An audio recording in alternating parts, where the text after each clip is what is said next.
Hello student, तो कैसे हैं आप सब। आज मैं बात करने वाला हूँ क्लास 10th और 12th के स्टूडेंट्स के लिए जिनका कि बोर्ड एग्ज़ाम होने वाला है मई की शुरुआत से ही स्टार्ट हो जाएगा। तो आपके पास पूरे पूरे 2 महीने हैं। तो 2 महीने का कैसे आपको यूज़ करना है, कैसे उनको अच्छे से यूज़ करना है, अच्छे से उपयोग करना है, जिससे कि आपके मार्क्स मैक्सिमम पोटेंशियल तक पहुँच जाए, इसके बारे में मैं आज आपको बताने वाला हूँ। तो सबसे पहले बात करते हैं कि हमें अभी क्या करना चाहिए। अभी जो है हमारे पास 2 महीने से भी थोड़ा ज़्यादा समय है। अगर आपका सिलेबस कंप्लीट हो चुका है सब्जेक्ट्स का, जैसे कि accountancy, economics, mathematics, physics, chemistry, biology और आपका हिस्ट्री, पोल साइंस, अगर हो गया है तो बहुत अच्छी बात है, बहुत ज़्यादा अच्छी बात है, आपको रिवीजन करने में कोई प्रॉब्लम नहीं आएगी। लेकिन अगर आपका नहीं हुआ है कंप्लीट, तो भी आपको वेट नहीं करना है कि टीचर जब रिवीजन करने के लिए बोलेगा तब हम रिवीजन स्टार्ट करेंगे। एक समझदार स्टूडेंट किसी चीज़ का वेट नहीं करता है, वो अपनी प्लानिंग खुद से करता है। तो आप सीनियर स्टूडेंट्स हो तो आपको अपनी प्लानिंग खुद से करनी है। टीचर का जब सिलेबस कंप्लीट हो जाएगा वो अपने हिसाब से खुद रिवीजन कराएगा। लेकिन आपको क्या करना है, आपको वो बुक्स जैसे कि एनसीईआरटी हो गई या जिस भी पर्टिकुलर बुक से आप स्टडी करते हैं, आपको उसको कंप्लीट कर लेनी है, पूरी तरह से स्टार्ट कर देनी है कंप्लीट करना, उसको शुरुआत से रिवीजन करना शुरू कर देनी है आपको। कुछ स्टूडेंट क्या करते हैं कि सर जी अभी हमारा सिलेबस तो कंप्लीट ही नहीं हुआ, हम रिवीजन कैसे करेंगे। हम भाई, सबसे पहले तो ये गलत सोच है। जब तुम्हें दिख रहा है कि सामने एग्ज़ाम बहुत नज़दीक आ गया, तो टीचर को तो इतने सारे बच्चों को देखना है, तुम तो अपनी प्लानिंग खुद करोगे मेरे भाई। तो अपनी प्लानिंग खुद से करो। तुम्हें तुम्हें प्लानिंग करके चलनी है कि मुझे 1 महीना देना है एनसीईआरटी की बुक को कंप्लीट करने का। एनसीईआरटी मैथ में होती है, या जो भी पर्टिकुलर बुक है आपके पास, उसको मुझे 1 महीने में कंप्लीट करना है, या 1.5 महीने में कंप्लीट करना है। तो 1.5 महीने तो बहुत ज़्यादा हो जाएगा, 1 महीने में कंप्लीट करना है। उसके बाद जैसे ही आप किसी चैप्टर की रिवीजन कर रहे हैं, 2 दिन में एक चैप्टर, 3 दिन में एक चैप्टर, तो आपको हर रोज़ के जो डाउट है, हर रोज़ अपने टीचर से पूछ लेने हैं, जो भी डाउट है। ऐसा नहीं है कि पूरा चैप्टर हो जाएगा तो पूछेंगे, या पूरी बुक हो जाएगी तो पूछेंगे, तो बहुत मुश्किल हो जाएगी।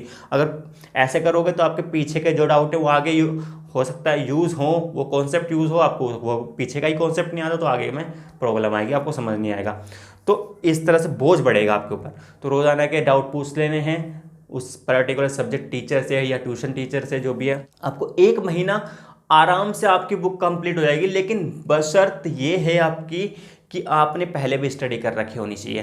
पहले जब इस एक फ्रेश सेशन स्टार्ट होता है तो टीचर क्या बोलता है, हर एक सब टीचर बोलता है कि जो मैं आज करा रहा हूँ उसको आपको घर पे जाके दोबारा से रिवीजन करनी है। और एक बेहतरीन स्टूडेंट वही होता है जो एक बार पढ़ के उसको घर जाके वापस से रिवीजन करे, तो ही वो बेहतरीन स्टूडेंट है। और बेहतरीन टीचर वो होता है जो स्टूडेंट को बताए कि कैसे आपको स्टडी करनी है शुरुआत से।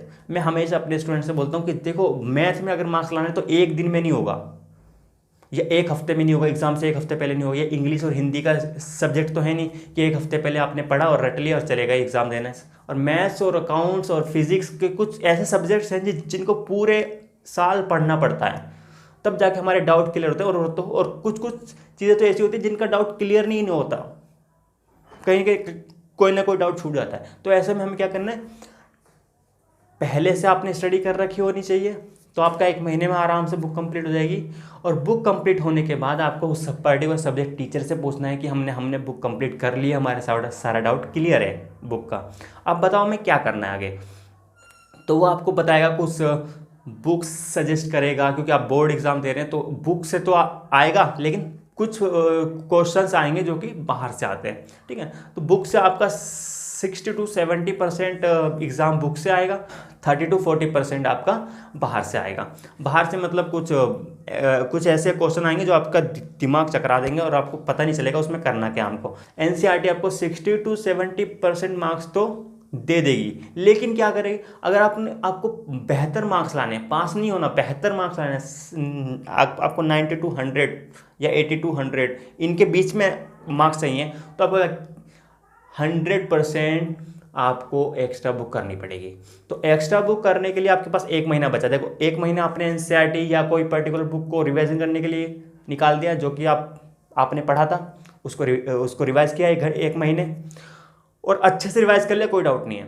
अब 1 महीना बचा, आपको क्या करना है, अब अब उस एक महीने में आपको क्या करना है कि एक एक्स्ट्रा बुक खरीद लो, उसमें चैप्टर वाइज इंपॉर्टेंट क्वेश्चन होंगे, चैप्टर वाइज हर एक इंपॉर्टेंट क्वेश्चन सारे करो क्वेश्चन। अगर कोई कुछ क्वेश्चन ऐसे हैं जो रिपीट हो रहे हैं 5-5 6-6 बार, तो उनको 1-2 बार करो, और उसके बाद जो रिपीट हो रहे हैं उनको मत करो, उनको करने का कोई फायदा नहीं, क्योंकि आपको अच्छे से आ चुका है। लेकिन जो क्वेश्चन डिफिकल्ट है उस पर स्पेंड करो टाइम, और डिफिकल्ट क्वेश्चन सोल्व करने की कोशिश करो। कुछ बच्चे ऐसे करते हैं कि डिफिकल्ट क्वेश्चन छोड़ देते हैं कि ये तो आता ही नहीं है, मुझे नहीं आता, मतलब मुझे नहीं आता तो एग्जाम में भी नहीं आएगा, ऐसे ऐसे कैसे हो सकता है भाई? जब तुम्हें नहीं आता तो तुम उसी को क्वेश्चन को सोल्व करो, क्योंकि उस क्वेश्चन को सोल्व करने से तुम्हारी शार्पनेस बढ़ेगी और तुम्हारी सोचने की क्षमता बढ़ेगी। तो उससे क्या होगा कि तुम्हें डिफिकल्ट क्वेश्चन ईजी लगने लगेंगे, क्योंकि तुम ऑलरेडी इतना डिफिकल्ट क्वेश्चन सोल्व कर चुके हो। अगर तुम ईजी क्वेश्चन सोल्व कर रहे हो तो हल्का सा डिफिकल्ट आ गया ना, अरे क्या आ गया हमारे सामने, नहीं।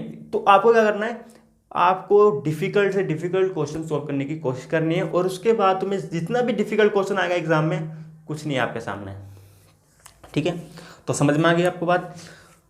आपको एक्स्ट्रा कुछ बुक ले लेनी है, अगर कोई टीचर आपको सजेस्ट कर रहा है तो उससे आपको प्रिपरेशन करनी है। मुश्किल से 300 से 400 रुपये की बुक आती है, एग्ज़ाम आइडिया हो या फिर कोई ओसवाल्स बुक हो, या फिर है ना अलग अलग यू लाइक 10 ईयर जो भी होते हैं, जो भी वो पर्टिकुलर सब्जेक्ट टीचर आपको सजेस्ट करता है आप ले सकते हैं।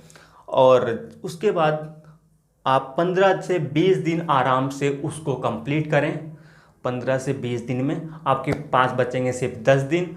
आप एक हफ्ता, हाँ मैं 10 दिन बचें लेकिन एक हफ्ता ही मान के चलो। एक हफ्ता क्या करो, आप हर रोज़ मॉडल टेस्ट पेपर सॉल्व करो। आपको मॉडल टेस्ट पेपर सोल्व करने से बहुत फ़ायदा होगा। फ़ायदा क्या होगा, आपको पता चल जाएगा कि आपकी स्पीड कितनी है। क्वेश्चन पेपर आप कितनी घंटे में सोल्व कर सकते हैं। क्वेश्चन पेपर में आप जब इस एग्ज़ाम में बैठेंगे तो ऐसे ही सोल्व करना जैसे आप एग्ज़ाम में बैठे हो। आप एग्ज़ाम में बैठ के आपके सारे डाउट तो क्लियर है, तो आपकी स्पीड क्या है, आप क्या इतनी स्पीड है आपकी कि आप एग्ज़ाम में 3 घंटे में सारे क्वेश्चन आराम में सोल्व कर लोगे। और तो ऐसे में हर रोज़ एक क्वेश्चन पेपर सोल्व करना है आपको, और 7 दिन में 7 मॉडल टेस्ट पेपर सोल्व हो जाएंगे, जिससे कि आपका कॉन्फिडेंस लेवल भी एक तरह से अप हो जाएगा, क्योंकि आपको पता चल जाएगा कि मैं कितने पानी में और मैं सोल्व कर सकता हूँ। और अगर कहीं डाउट रहेगा छोटा मोटा कहीं, वो भी आपका क्लियर हो जाएगा।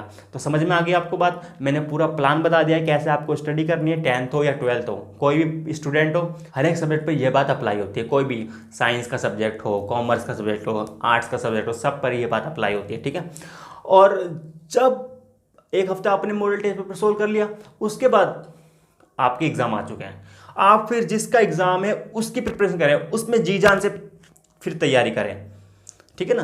तो आपको जैसे मैंने बताया है वैसे स्टडी करनी है, तो 100% आपके जो 90% मार्क्स हैं उसको लाने से कोई नहीं रोक सकता आपको 90% मार्क्स लाने से सिर्फ आप ही रोक रहे हैं, ये बात ध्यान रखना।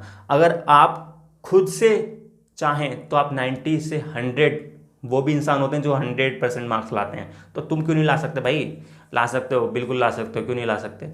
बस तुमने पहले से स्टडी कर रखी होनी चाहिए।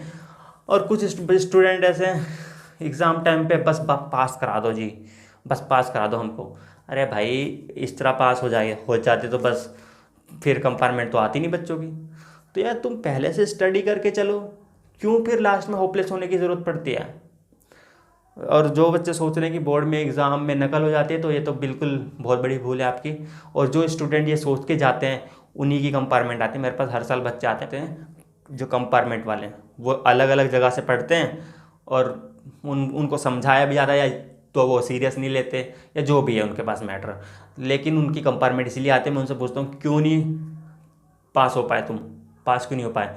तो कहते हैं कि सर मैंने सोचा था कि थोड़ी बहुत हो जाएगी और हुई नहीं, तो फिर दोबारा एग्ज़ाम देना पड़ रहा है। मैं तो साफ सीधी बात होता हूँ कि नकल के भरोसे मत जाना। अगर पास भी होना चाहते हो तो भी अक्ल के भरोसे जाओ। अभी भी 2 महीने हैं, तुम अच्छे से प्रिपरेशन कर सकते हो, लेकिन पास होने की उम्मीद तो नहीं है जो जिसने पहले से नहीं पढ़ा, साफ सीधी बात है। और जिसने पहले से पढ़ रखा है, प्रिपरेशन कर रहा है, सीरियसली स्टडी करी है उसने पहले से, तो 100% गारंटी दे रहा हूँ कि 90 से 100% मार्क्स के बीच में आपके मार्क्स आएंगे, और कोई नहीं रोक सकता इससे। आपको फॉलो करना है इन सब बातों पर, तभी ये वीडियो आपके लिए वैल्यूएबल है, वरना तो ये कचरे के समान है, आपके लिए कोई फ़ायदा नहीं है। और मैं एग्ज़ाम से कुछ दिन पहले या कुछ हफ्ते पहले वीडियो बनाऊंगा मैं आपके लिए, और ये बताऊंगा कि कैसे आपको एग्ज़ाम में पेपर अटैम्प्ट करना है, ताकि आप जो कॉन्फिडेंस लेवल है वो आपका अप रहे एग्ज़ाम टाइम पे। अगर आपको वीडियो अच्छी लगे तो हमारे चैनल को सब्सक्राइब कीजिए और वीडियो को लाइक करिए और शेयर करिए अपने फ्रेंड के साथ जिनको ये नहीं पता कि एग्ज़ाम की प्रिपरेशन कैसे करनी है। तो बहुत सारे स्टूडेंट पूछते थे कि भैया बताओ एग्ज़ाम की प्रिपरेशन कैसे करें, एग्ज़ाम आ गए पास, तो होपलेस रहते हैं। मैंने कहा चलो वीडियो बना के मैं बना दूंगा, तुम देख लेना और आपका सारा डाउट क्लियर हो जाएगा।